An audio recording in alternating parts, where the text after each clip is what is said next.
The question that we are going to discuss today is, what if I don't love God?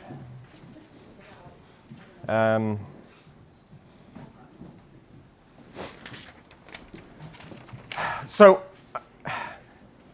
before we address the question, what if I don't love God, obviously the question already includes some sort of assumption that we are supposed to love God, which is why we're then asking, well, what if I don't? So where does this assumption come from? So if we have a look at text number 1, this is a quote from Sefer HaChinuch. Sefer HaChinuch is a book, a several centuries old book, not super ancient, that lists all of the 613 commandments. So the Torah includes in it 613 commandments. Some of those commandments have many, many different details and specifics, but there are 613 commandments, and the Sefer HaChinuch goes through them all. This is listed as commandment number 418 in this book, and that is the mitzvah of Mitzvahs Avas Hashem, the commandment of loving God. I'm going to read through the English, but the Hebrew is there for any. I'll read them both. So it says, Shenitztavinu, that we are commanded, le'ahav es hamakom, to love the omnipresent, i.e. God, Baruch Hu, blessed be He. So there is a commandment, it's part of Jewish faith, that we are commanded to love God. And the source, if you have a look at text 2, this is a verse from Deuteronomy, chapter 6, verse 5. It says, this is the verse, which is the origin of this commandment, of this mitzvah. And it reads, Va'ahavta es Hashem lakecha. I'm guessing that some of you are likely familiar with this verse. It's part of Shema. Va'ahavta es Hashem lakecha, and you shall love God your Lord, b'chol levavcha, with all your heart, b'chol nafshecha, with all your soul, b'chol meidecha, with all your might. So now that we see that there is in Jewish faith this existing assumption, responsibility, commandment, whatever we want to call it, to love God, that we are supposed to love God, the question becomes, what if I don't? Right? That emotions, the way that we feel, is not something that we get to voluntarily just decide. Right? There's a reason why there's an expression, falling in love. Because it's something that happens to us. We can want to love someone or something and just not love them. Sometimes equally or more messy might be a situation in which we don't want to love someone and we just can't help it. So if we can be stuck loving someone that we want desperately not to love, or find that we want desperately to love someone and we just don't, right? This is the way that emotions work, and it's not just love, it's all emotions. Emotions are not a thing that we get to just decide what they're going to be. Emotions show up. So then what are we supposed to do about the fact that we have a responsibility, an obligation, a commandment to love God? What if I don't?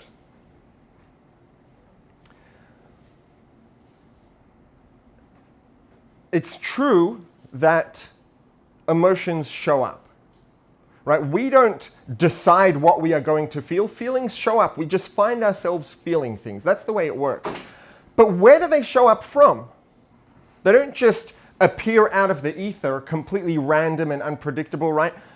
Most people probably, maybe more than probably, and maybe more than most, people have, maybe to varying degrees, predictable emotional patterns. If you know someone really well, you'll often be able to predict how they're going to feel about something. Right now, if you can predict the way that someone's going to feel, and if there are two people, both of whom you can predict how they're going to feel, and you can predict that they're going to feel differently about something, and you can predict that with some degree of reliability, that means that the feelings that the feelings show up, but they're not showing up randomly, right? Which means they are emerging from somewhere. They're showing up from somewhere. Where is that somewhere? So if we have a look at the bottom of the first side of the printout, there's an image. It's image number 1, there's only one image, but this image is, let's call it the CBT model. CBT is cognitive behavioral therapy. CBT is a composite of two schools of therapy that existed before CBT, which were cognitive therapy and behavioral therapy.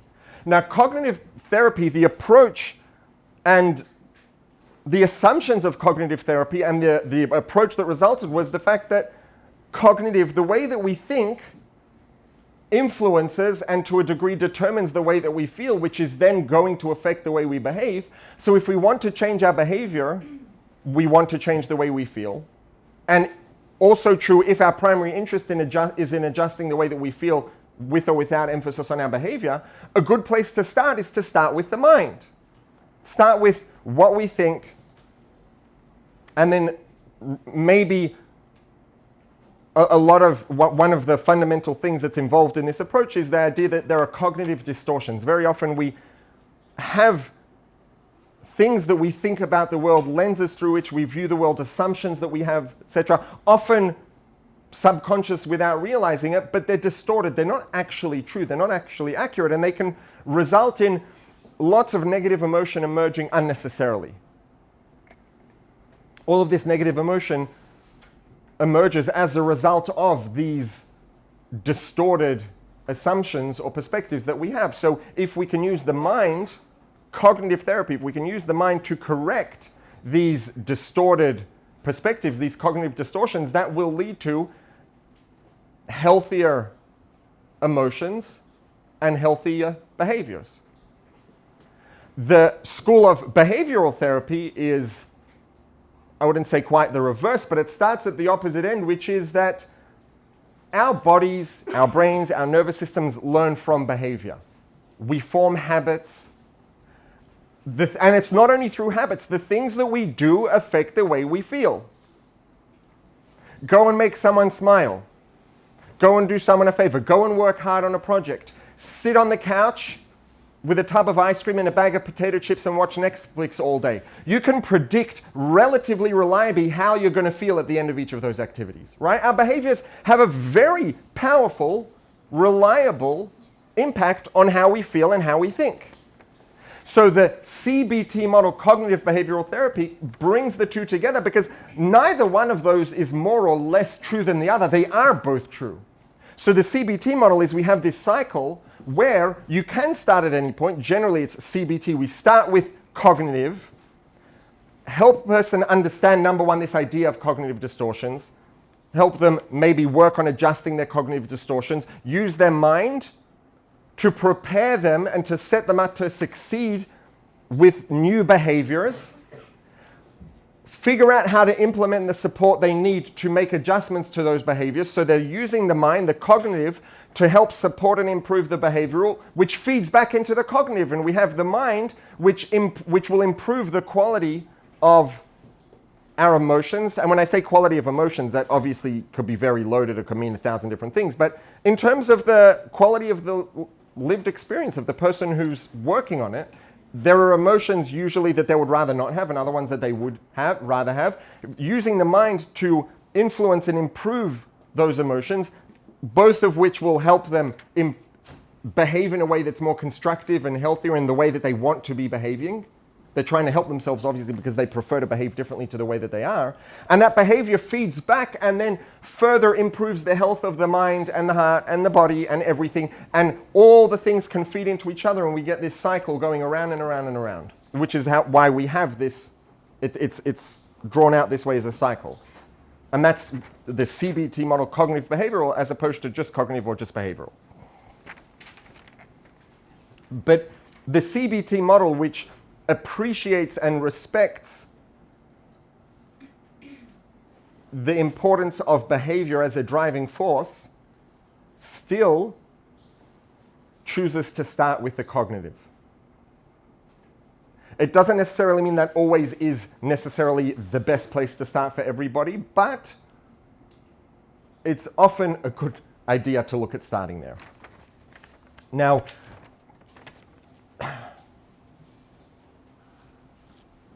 this is a cycle. The question is, right, what's the starting point? There isn't necessarily a starting point because the way that a person thinks now and the way that their mind works is a result of all the things they've done and all the feelings that they've experienced, and it goes around and around and around. The question is, are there any forces outside of these that influence and that input into this cycle? And the answer is there absolutely are. because perhaps if we could redraw this, I thought we were going to have a whiteboard, but if we have, let's say, the CBT model here, we have the thoughts, feelings, actions, and they're all feeding into each other. If we could draw up here, I would put maybe two things, perspective and narrative.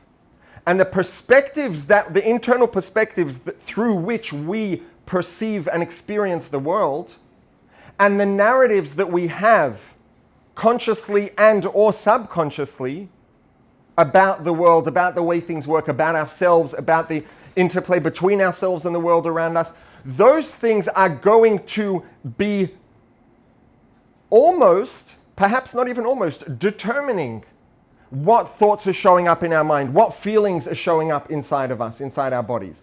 The way that we think and feel is a product of our perspectives and our narratives. So working at the level of perspectives and narratives is going to be a very powerful driver that's going to support progress throughout every point in this cycle of thoughts, feelings, and behaviors, because all of those things, the thoughts and feelings emerge as a result of our perspectives and narratives. And this is the whole idea of Chabad, right? I assume everybody here has heard the word Chabad. In Hebrew, the word Chabad is an acronym. It's Ches Beis Daled Chabad, which is an acronym Chachma Bin Adas, which means conception of an idea, comprehension of the idea, and then integration and internalization of the idea. The reason that this approach was developed, and the original founder of the Chabad movement, the Alter Rebbe is known as the original Chabad Rebbe, the reason he started this approach of Chabad, of working primarily with the mind, is not because he was interested primarily in academics. His primary interest is in our experience and our behavior. Sorry, they're all going to class. But the bottom line is, the primary driving force behind our thoughts, feelings, and behaviors is our perspectives and our narratives. So if we want to work at the most fundamental level possible to produce the maximum possible, sustainable, real, long-term progress, improvement in the quality of our thoughts, feelings, and behaviors, and the quality of our life as a result, if we can work at the level of our perspectives and narratives, that's going to automatically produce a shift in everything in the entire cycle and give us more materials to work with at the cognitive stage also. So if we have a look now, text number 3 on the second side, this is a quote also from Sefer HaChinuch, from that same book further down in that same Mitzvah 4:18, which is to love Hashem. And it says, Lefi shenemar, because it says, considering that it says, V'ahavta, and you shall love, Eini yodea ketzad oyev adam es hamokim. So I know that there's a responsibility and obligation to love, but I don't know how. How do I do that? Love isn't a thing you can turn on or off. Talmud Loma, so it comes to tell us, and it says further down, V'hoyu advarim ha'ela shonechi mitzavach hayom, in these things that I command you today, i.e. all the things it says in the Torah, al levavecha, will be on your heart.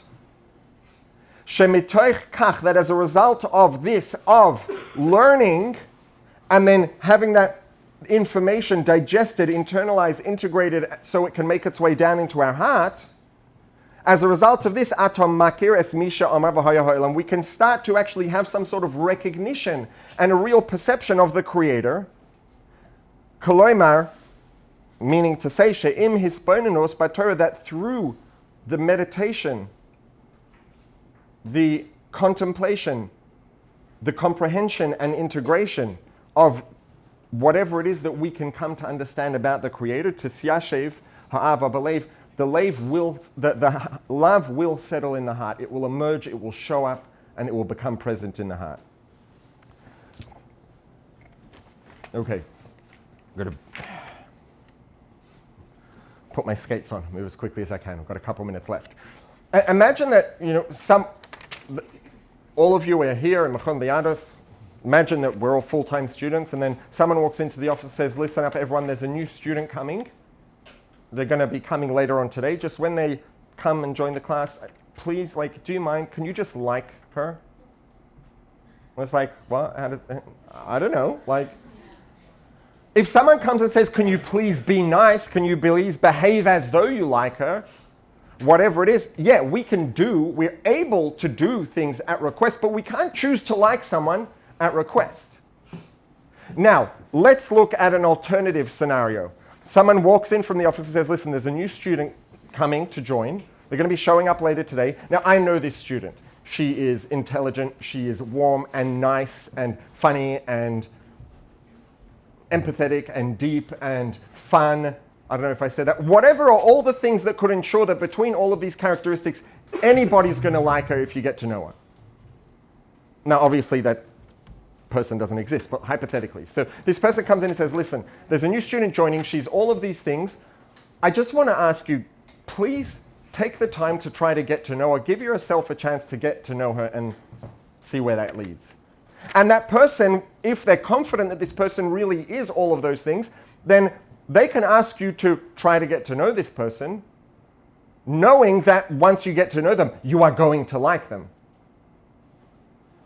So if we have a look here, we quoted the origin of this commandment to love God is Deuteronomy 6:5. If we have a look at text 4 on the second side, we're going to go back one verse to Deuteronomy 6:4 that says, Shema Yisrael, Hashem Elokeinu, Hashem Echad. Hear, O Israel, God is our Lord, God is one. Hear. Listen, learn, understand. Understand as much as you can about God, about God's oneness, about who and what is God. Learn here as much as you can. And then the next verse says, and you shall love God with all your heart, with all your soul, and with all your might. But, interestingly, the word v'ahavta, which here is translated as and you shall love, and that is the primary translation, if you would see that word in Hebrew out of this context, and someone would just come to a person who speaks Hebrew fluently and English and show them the word va'ahavta and say, what does this word mean?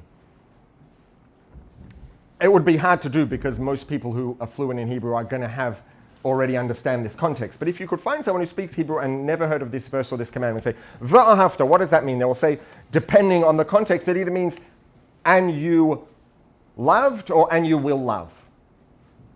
It can also mean, and you shall, but the most simple, basic, obvious translation is, and you will love.